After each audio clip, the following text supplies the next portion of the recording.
In this video, I'm going to talk about risk. Risk is a very strange word, an ambiguous word, and a much misunderstood one. Risk can be passive, as in being at risk, namely risk seen solely as hazard, or it can be active, as in taking a risk, namely looking for opportunities, all the while recognizing that there may be hazards involved. Not everyone seems to know the difference. In 1994, hedge fund executive John Merriweather founded Long-Term Capital Management, LTCM. He recruited a boatload of PhDs and a couple of Nobel laureates joined the board. LTCM's investment strategies were based on sophisticated mathematics that claimed not only to measure risk, but also to make the risk disappear. They raised the spectre of riskless risk. It seems they didn't realize that this phrase, riskless risk, apart from being self-contradictory, was ambiguous in that it involved both meanings of risk. They believed that by treating the world's financial markets as a huge global casino, they had the mathematical tools to beat the system. Other hedge funds joined in the feeding frenzy. They leveraged already huge quantities of money into astronomical sums, which they placed as bets, confident in the promise of riskless risk. With such vast amounts involved, even very small percentage gains returned a tidy profit. And indeed, these self-styled masters of the universe did win big throughout the 1990s, which is why the banks were happy to lend them ever-increasing shed loads of money. After all, they were betting on dead certainties. It was all guaranteed by mathematics. Reality eventually caught up with them in 1998. Long-Term Capital Management had leveraged its $4.5 billion capital into $1.25 trillion, which they used to bet against various stocks. Naturally, such huge sums seriously affected the market sentiment towards those stocks, and so prices moved in LTCM's favour. However, the trouble with all these predatory arbitrage strategies is that they assume everyone obeys the rules of the game and pays up on all outstanding debts. In this particular case, the losers, quite reasonably in my view, claimed that LTCM's use of such massive sums was unfairly distorting the market. In other words, LTCM were cheating, and so they refused to pay up. Leveraged to the hilt, LTCM suddenly lost 44% of its capital, a serious amount in anyone's money. Consequently, the banks had to write off hundreds of millions of dollars. Only swift action by the US Federal Reserve avoided global financial Armageddon. Of course, no one learned this lesson of this thoughtless use of mathematics. With the credit crunch of 2007-8, blind faith in the omnipotence of mathematical models once again pushed the financial system to the brink, with even greater damage. And yet faith in this complex mathematical meddling remains undiminished. And here I really do mean meddling and not modelling. Who knows, perhaps next time, and there will be a next time, the system will finally fall into the abyss. So what exactly is risk? According to international standard ISO 31000, risk is the effect of uncertainty on objectives. Risk managers like to give the impression that they can model such effects using statistical techniques. They collect together masses of data, historical and recent, and then process it in search of regularities, which they subsequently measure and use to manage the risk. However, according to my very distinguished colleague Charles Goodhart, any observed statistical regularity will tend to collapse once pressure is placed on it for control purposes. An observed regularity is an effect, but the moment you measure it and then use that measure as the basis of control, you are making the false assumption that the regularity, is a causal factor in what you are observing. What Charles is saying is you mustn't mix up cause and effect. Managing risk by trawling up data from the past is like steering a car by looking in the rearview mirror. Fine, as long as there isn't a bend in the road ahead. There's always a bend ahead. When you measure risk in attempts to deal with the uncertainties you must inevitably face, you may or may not succeed, but what is certain is that completely unexpected phenomena will emerge. For example, the inventors of the internet thought they understood their innovation, but they had no idea that they would unleash the dark net, denial of service attacks, phishing, piracy, 419 scams, pornography, and e-commerce and e-government, and many, many more emergent phenomena, both hazards and opportunities. Most risk managers fail to understand that risk can't be captured by measuring and manipulating historical and recent data.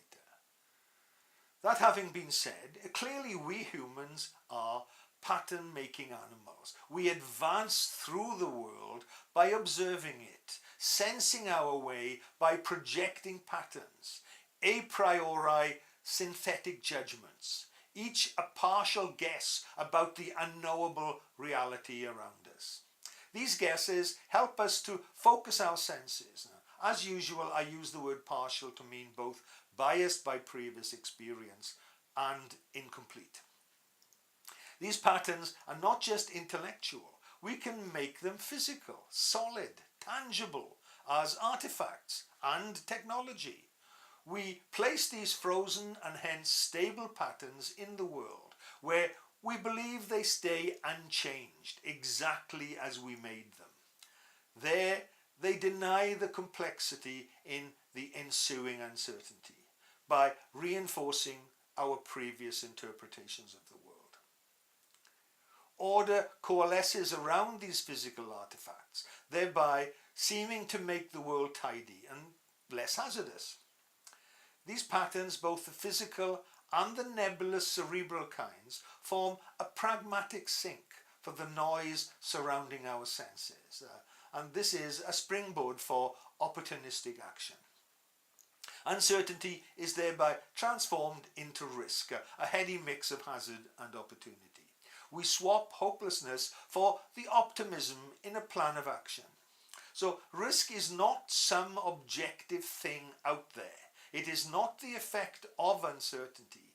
It is not something we capture. Rather, it is what we produce to help us deal with uncertainty. Risk is an output.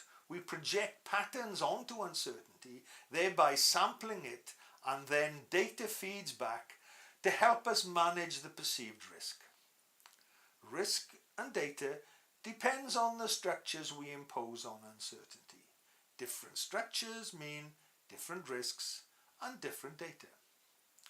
Unfortunately, the structures we introduce will themselves generate new uncertainties, for which we must then generate new risks and new data, and on ad infinitum. This reminds me of another Oscar story. You must remember Oscar, my talking cat, from my previous video. Oscar knows I love watermelons, and to please me, he steals them from a local farmer's field. The farmer got very annoyed and he had an idea to lessen the risk of theft. He put up a sign saying, "One of these watermelons has been injected with cyanide." Big mistake.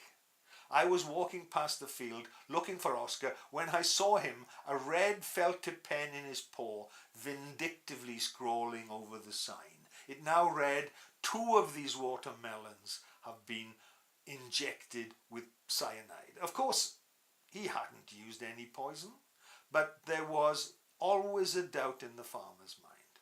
Consequently, Oscar may have lost the melons, but the farmer had lost his livelihood. All information is asymmetric. Sender and receiver understand each message differently. Too easily, the sender-receiver pair may fall into the chaos of a feedback loop, and this is of compounded misunderstandings. In the linear world of observation, the consequences of an action stop with a reaction. In my world, the non-linear world of practice, the consequences of feedback are unforeseen and complex. Here I use the word linear to mean the categorization on which cause and effect processes are insinuated into observation, where action always ends with a particular expected reaction. Data collection derives from and functions under the causality hypothesis, and so it unavoidably imposes linearity. All observation and all data collection, and thus all risk, is the result of linearity imposed on a non-linear world. Many so-called risk managers don't seem to understand this. Think of Lehman Brothers and Northern Rock. They all use the latest risk management techniques. And just imagine, the commercial disaster that was Enron actually ran a management of risk consultancy. Talk about the blind leading the blind. Squeezing complex human experience into a straitjacket of linear models is forcing square pegs into round holes. When you think in straight lines, you can't see around the corners. Nuances of detail, as well as deliberate, accidental and arbitrary actions, feedback continuously to modify and amplify our chosen processes and to introduce totally new and unexpected consequences. This sheds a debris of detail which conspires with its context to form a critical mass. The capricious division and fragmentation of data in the emergent flux of events that is life explodes any hope of certainty. Thinking of risk in this way, I am therefore forced to disagree totally with the ISO 31000 definition. Risk is not the effect of uncertainty on objectives. Each different choice of structure we decide to impose on uncertainty will lead to different forms of risk. But as humans, we have no choice other than to make such assumptions about our world and to impose rules and guidelines and procedures using cognitive models that interpret our observations. Quite reasonably, we use bureaucratic processes to mitigate the hazards around us. In most cases, these work reasonably well. However, the unilateral imposition of predetermined rules can lead to chaos. Consider the example of Wookey Hole, a UK tourist centre, and a great day out for the kids that I can thoroughly recommend. Wookey Hole had launched a new attraction, a grand teddy bear exhibition. Given the value of the bears on show, they contacted their insurers. The insurance company's prior experience of paying out on losses due to burglary implied that a lone night watchman would not be sufficient to protect such a valuable collection. A risk-based analysis recommended, it insisted that the premises be patrolled at night by a guard dog. Left with no choice, Wookey Hole hired Barney the Doberman. So far, so good. The insurance logic was fine when guarding jewellery or works of art, and even money. However, they had left one piece of relevant information out of this particular model, and that was soft toys are used in the attack training of Dobermans. The presence of a mountain of fluffy playthings was too much for poor old Barney. Mabel, the show's star exhibit, a stiff bear once owned by Elvis Presley, didn't stand a chance. Barney tore her to shreds along with some other bears. The insurance company had to fork out £40,000 for Mabel alone, and all because the risk assessors demanded a guard dog.